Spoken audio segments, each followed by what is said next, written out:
This is the Sex and Censorship Podcast.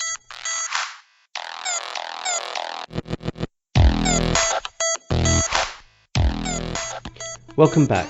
We've made it to episode 2. I have a case of the sniffles, so please excuse that my voice is a bit sexier than normal.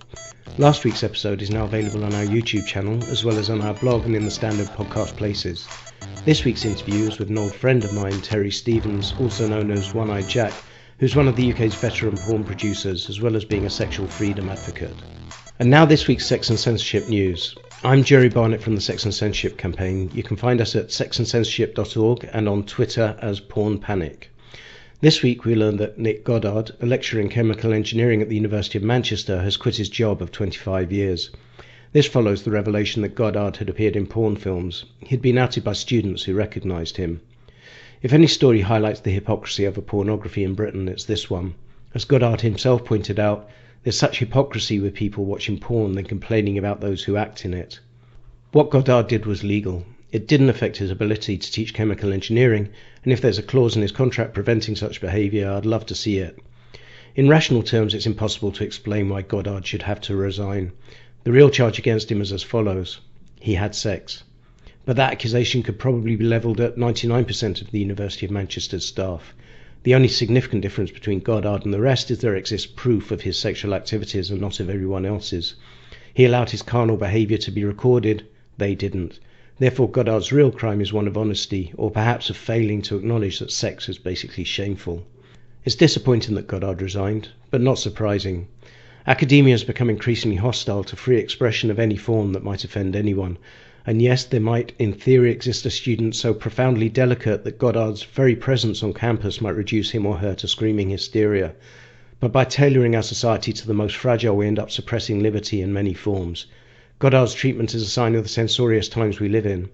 Now that everybody, or at least privileged university students, require safe spaces, then individual liberty must take a back seat. I hope to interview Nick soon in a coming Sex and Censorship podcast. Also coming up this week, I'll be at a film viewing in London this coming Thursday to discuss the UnSlut project, a film about the phenomenon of slutshaming. I'll be taking part in the panel discussion afterwards along with sex work activist Charlotte Rose, feminist porn maker Pandora Blake and others. If you're free on Thursday and would like to attend, you can buy a ticket at itsadult.com/unslutproject. I'll say that one more time, itsadult.com/unslutproject. I hope to see you there. And now this week's interview. Terry Stevens, aka One-Eyed Jack, has been involved in the British porn scene for over 20 years. Among his other labels, he's the creator of Real Couples, a porn series that films genuine industry couples having sex with each other. His porn is different because there exists a genuine connection between his performers. In recent years, Terry's also become active in sexual freedom campaigns, and he runs the Naked Truth podcast. He's also a film buff, and this led him to set up the Naked Truth Film Club, which will show films relevant to advancing the cause of sexual freedom. Terry's the person behind the screening of the UnSlut project coming up this Thursday, the 24th of March. Hi Terry, how are you doing? Oh, you're all right. Yeah, good, thanks. I think I wanted to interview you for a number of reasons. You've got an event coming up in London soon, which I want to talk about, but it's worth introducing people to who you are, because you are pretty much one of the veterans of the adult industry in the UK, and so it'd be interesting to just look at your background and how you ended up in this sleazy business. How did you start out doing porn? Well, there was once upon a time I was a civilian. I was sort of just a regular normal Joe Schmo who worked a regular job. I was doing credit card bookings at the Odeon Leicester Square back in the day. That was my last job that I got, my last normal job. And I was just getting bored of being in the 9 to 5, and I was just looking for a way out because I just knew that working a normal job I was never going to get very far in life, and I wanted to make more money. So I dabbled in selling porno because I knew everybody liked porn. And I made a few quid that prompted me to explore ways of selling more, and I did, and I made some good money. I was pretty much doing that for the first couple of years. I progressed from just selling to people I knew to putting an advert in a paper, and then next minute I was delivering to people's homes. from advertising in the local paper. And at this time, this was in the 90s, right? That's right, yeah. So, yeah. I mean, so porn was illegal in this country, at least, on video or DVD. What you were doing was... I was doing it in VHS. Right, yeah, so, of course. But then, so I mean, so at that time you were working in a very kind of grey area, and I guess it was high margin as well. Yeah, definitely. It was really good back then. I mean, I was turning over, I could easily make a couple of grand a week, and then it went up to, I think when it got to $6,000 a week, that's when I started getting problems. Yeah, that sounds like a good problem to have, but, but as we know, when porn was scarce and restricted, there was a lot of money in the industry, and I guess, this is partly why a lot of people in the industry think that censorship would be a good thing, because to an extent, if it gets pushed back underground, the margins will go up, or at least that's what they hope will happen. Yeah. Well, that's where I see where the industry at the moment is simply fighting against itself. I mean, the mentality would be, let's make it illegal again. I can understand that mentality, but the world has moved on since then. We've got all these tube sites now that they've developed a whole new business model where they give the porn away for free because the new currency is traffic. And I think a lot of people today don't quite get that. But there's money to be had in custom videos, with girls who are, the more up-to-date girls would know more about the marketing and how it works compared to the girls that are in the porn business, if that makes sense. Yeah, There's two different mentalities going on there. It's like any business that's been shaken up. I think people look at the good old days and wish they could make money the good old ways, and it doesn't work out. Yeah, but you see, that's the thing about us old dogs. The thing is, you got that old business model in your mind, in that you shoot content, you stick it up on a website and expect people to buy it. Whereas the new business model doesn't work that way. People shoot the stuff now, put it on a website to get traffic to make money from advertising. Yeah, and then I mean, so after your VHS days, you ran one of the well-known UK sites for a long time, Real Couples. Mm-hmm. Real Couples came afterwards. Before that, I didn't know where I was. To be honest, porn was so new back then. I didn't even brand myself until one of my rivals told me that, you should, like bend over. You should really have a brand that will make you stand out, because my videos were just videos of just people. Until I think before One Eye Jack, I was like British Bangers. And then somebody said to me one day, well, British Bangers, it sounds like you shoot a load of old people. And I thought, oh, yeah, but British Bangers means people shagging. And he said, no, it sounds like old people. But yeah, and I think that the whole One Eye Jack thing came about just because I was a big fan of Twin Peaks at the time. Yeah, I forgot you were One Eye Jack. It's been so long since I called you that. Yeah, I know. I think a lot of people have nowadays. When people approach me, it's Terry at UKAP now. Yeah, so I mean, UKAP is the UK Adult Producers Forum. You're the chairman. And you're very passionate about defending the industry and also defending the industry against its own problems as well as external attacks. I've got you to thank for that, to be honest, Jerry. I mean, I was passionate about it at the time, and I think you kind of sensed that. But it's only when I went on that Stop Porn Culture, the day when I was videoing that and I saw what was going on with Gail Dines, and I just realised there is an evil amongst us that has to be opposed, because these women, I saw what was going on at that Stop Porn Culture, and I looked at what they were talking about that day, and I just thought, this is really poisonous stuff. Yeah, I find it quite funny how Gail Dines brought out cookies to placate us on the day. Yeah, that was quite funny. It was funny to meet her. I've met her in debate online a couple of times, but I mean, for people who don't know, Gail Dines is kind of the queen of the anti-porn movement, and she seems to have turned it into a very lucrative career as well, from what I understand. But yeah, I think most people in the porn industry don't realise what's being said about the industry by its enemies, and the sheer nonsense that's spewed by people like Dines, who present, the women are all poor victims and the men are all horrible rapists, and it's pretty crazy. And that's precisely, Jerry, that's precisely why I thought about doing the Naked Truth podcast, and why I started becoming an activist. Somebody had to oppose these people. I mean, if you what I say to a lot of people say to me, Terry, why do you bother? Why do you do all this stuff? Nobody cares. Let them just say what they're saying. I said, well, but I said, if you break it down, Gail Dines has managed to get porn. She was influential in banning porn in Iceland. Now, people might not think Iceland is that big a deal, but that's the thing with people when they start. They start on their crusades and they get some semblance of success. They decide they want to push even further, and then they had this no more page 3. Then, they got rid of page 3. And I thought, hang on, somebody needs to oppose these people and educate them as to, what's really going on. Yeah, I mean, I guess, the the idea of, women being abused and, and horrible things being done to them against their will, that's a powerful marketing tool, really, isn't it? And I guess it's come up. Yeah, but that whole foundation is based on lies. Yeah, absolutely. And I mean, as we know, I've invited a lot of these people to meet people in the industry and to meet porn stars and to talk to them, and they don't want to talk to them because they know that they know this isn't true. But it's partly partly a moral crusade, and it's partly a money-making crusade.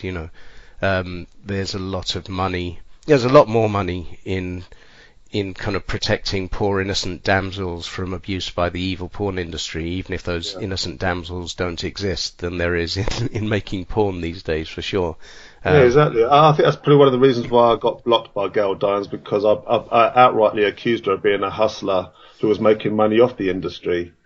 Yeah, I mean, I understand. Yeah, she has books out, and they're quite funny books. Not just her books, her courses are about £1,500. Yeah, and she charges a lot for speaking and so on. So yeah, I mean, we know the anti-porn movement is an industry, and I guess it's kind of like you, it was kind of outrage at the nonsense these people are saying, the dangerous nonsense, that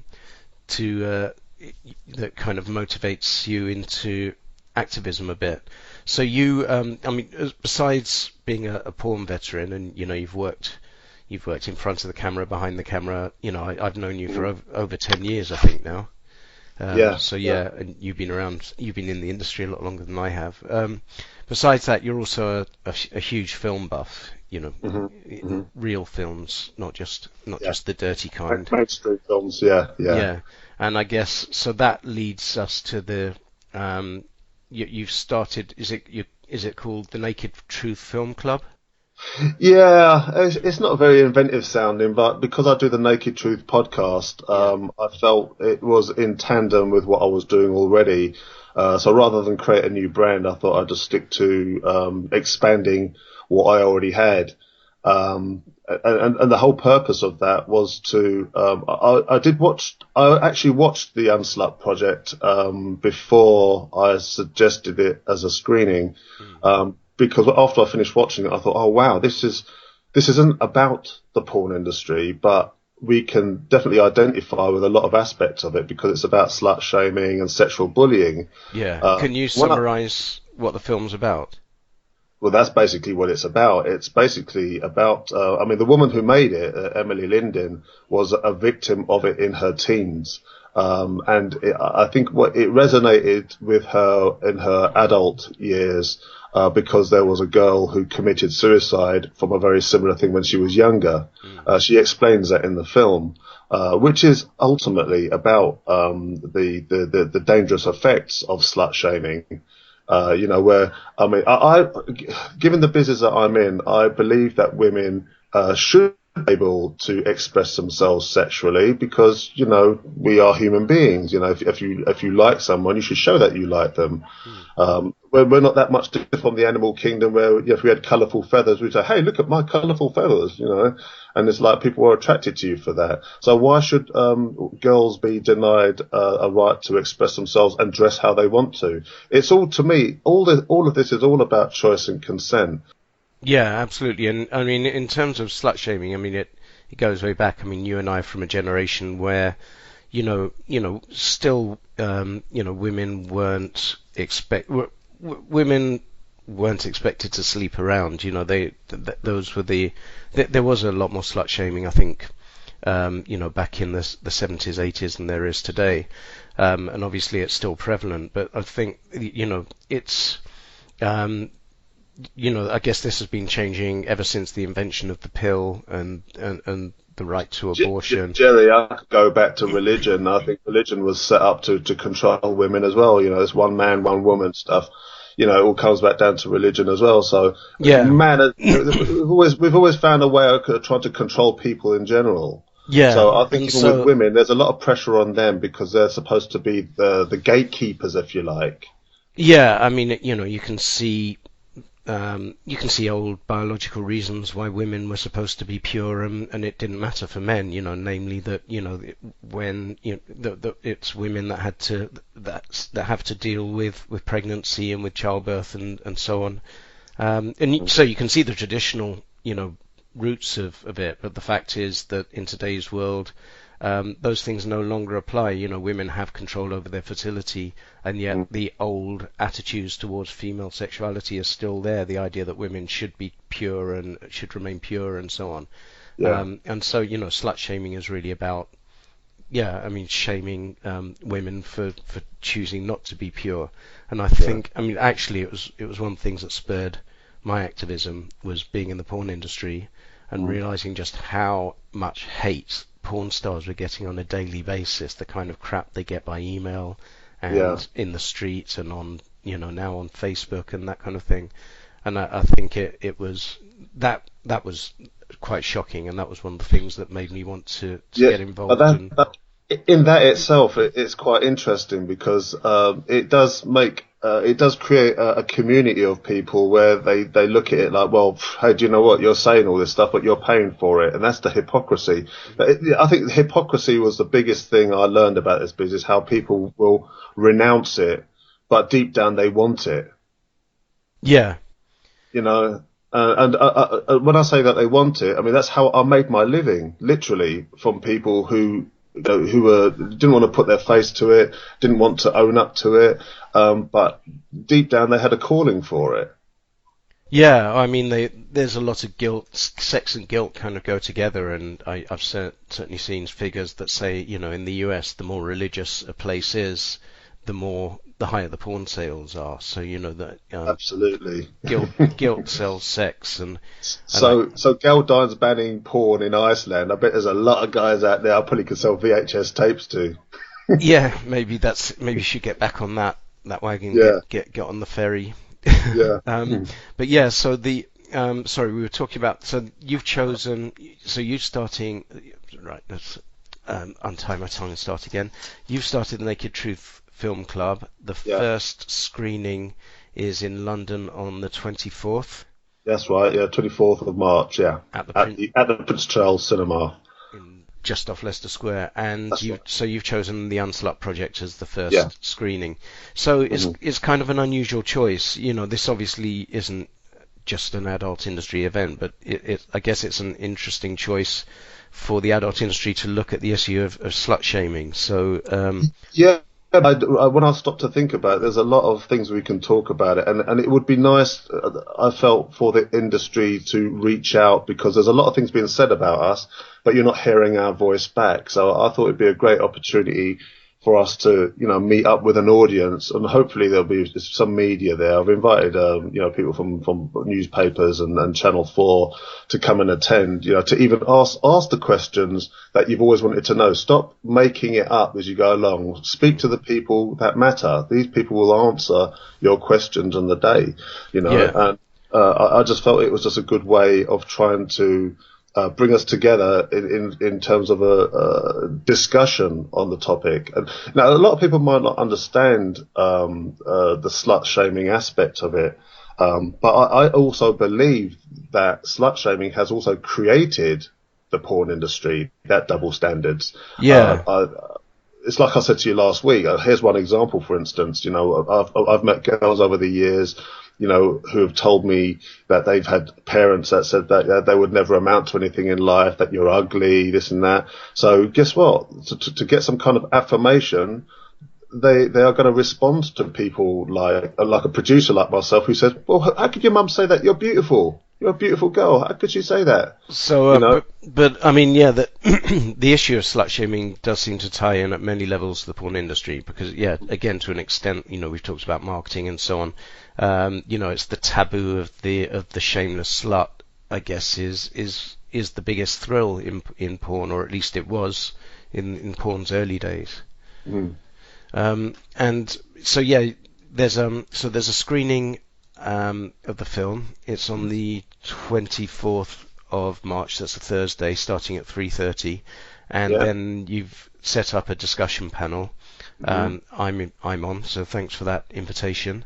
And as well as me, who else is on the panel? There's Miles Chapman, lawyer, obscenity lawyer. There's Pandora Blake, the feminist porn producer. It's great to have a woman that produces porn there as well, discussing from her point of view. Charlotte Rose, who I've supported quite a lot of campaigns on. She's doing what's she doing? She's doing the Bring Back Sex Education on Saturday. So yeah, Charlotte Rose is kind of the loudest and best known sex worker in Britain. Oh yeah, but she's great though. I like her passion and vigour for what she does, and even though she's more on the sex work side, I see sex work as akin to the porn industry anyway. So yeah, I support what she's doing. And there's also Laura Renvois, who is a student. And she's on the what is it called, the Advocate of Sex Workers Committee at Goldsmiths. At Goldsmiths University, yeah. So she's another kind of out and proud sex worker. Yeah, but I've got something to say about that, and I was fascinated when I met her because she's this young, really beautiful girl. And I said, so they don't mind sex workers at Goldsmiths? Well, I guess it's a university; they're open-minded. Yeah. So we've got a great a film screening and a great panel. This is open to the public, isn't it? Yes, we would love the public there, because I also think that it's mainly the public that don't really know what's going on in the business. That they hear these negative things that get put before them, and they just go with it and say, oh yeah, and it always comes back down to that child porn. And I think, guys, please, I said, you don't understand this. There's for one, we are human beings at the same time. Don't make us look like we're immoral animals that make pornography and we'll do anything to make a buck. So can you, for people who'd want to come, can you break down exactly where, when, where they can buy tickets, etc.? Absolutely. They can go to my @NakedTruthGuy profile on Twitter. My pinned tweet will take them to give them a direct link to the tickets on Eventbrite. Or they could go to www.itsadult.com/UnSlut project. Okay, itsadult.com/UnSlut project. How much are the tickets? I've got some early bird tickets. I think there's still some early bird tickets going from $6.95 or something, and then it goes up to $9.95, which was just the higher end. So people should jump in and grab the tickets, because we're just a week and a bit away as of recording. And hopefully, if I publish this on Friday, then less than a week to go. So I'm looking forward to it. Thanks, Terry. Good luck with the film viewing, and I'll see you there, and hopefully we'll get a bunch of people along as well. Thanks for having me on board, Joe. All right, cheers, Terry. Okay, see ya.